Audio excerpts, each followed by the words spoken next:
Pemikiran Harun Nasution. Harun Nasution merupakan tokoh intelektual Muslim Indonesia yang dikenal sebagai pelopor teologi Islam rasional.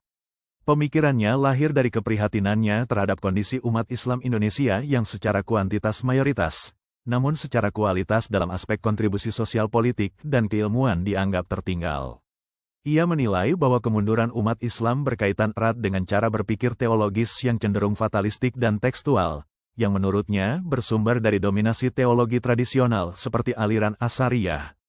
Dalam rangka memperbarui cara pandang umat, Harun menawarkan pendekatan teologi rasional, yang menempatkan akal sebagai instrumen penting dalam memahami ajaran Islam. Ia banyak terinspirasi oleh teologi Mu'tazilah, sebuah aliran klasik dalam Islam yang menekankan pentingnya akal, kehendak bebas manusia, dan keadilan Tuhan. Bagi Harun, Islam tidak boleh menjadi ajaran dogmatis yang kaku, melainkan harus terbuka terhadap penafsiran yang dinamis, rasional, dan kontekstual, sesuai dengan perkembangan zaman. Harun Nasution menekankan 3 isu utama dalam teologi Islam. 1. Akal dan wahyu. Ia menegaskan bahwa wahyu dan akal bukan 2 hal yang bertentangan, melainkan saling melengkapi. Dalam banyak ayat Al-Quran, manusia diperintahkan untuk menggunakan akal dalam memahami Tuhan dan dunia. 2. Kebebasan manusia. Harun menolak pandangan bahwa manusia tidak punya kehendak bebas.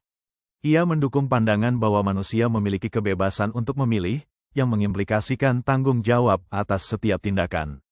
3. Kekuasaan mutlak Tuhan. Ia tetap mengakui kekuasaan mutlak Tuhan, namun menolak konsep kekuasaan Tuhan yang absolut hingga menafikan peran manusia. Dalam hal ini, ia berusaha menyeimbangkan antara takdir ilahi dan usaha manusia. Selain dalam aspek pemikiran, Harun juga melakukan pembaruan dalam sistem pendidikan tinggi Islam, terutama saat menjabat sebagai Rektor IAIN Jakarta. Ia memperkenalkan metode pembelajaran kritis, seperti diskusi dan penulisan makalah, dan memperkenalkan kembali pemikiran rasional klasik Islam kepada mahasiswa.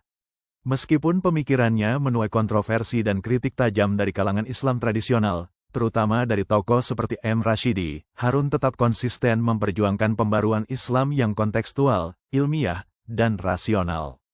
Baginya, Islam adalah agama masa depan, yang harus relevan sepanjang zaman. Oleh karena itu, pintu ijtihad harus terus dibuka, dan ajaran Islam perlu selalu ditinjau ulang sesuai dengan konteks zaman.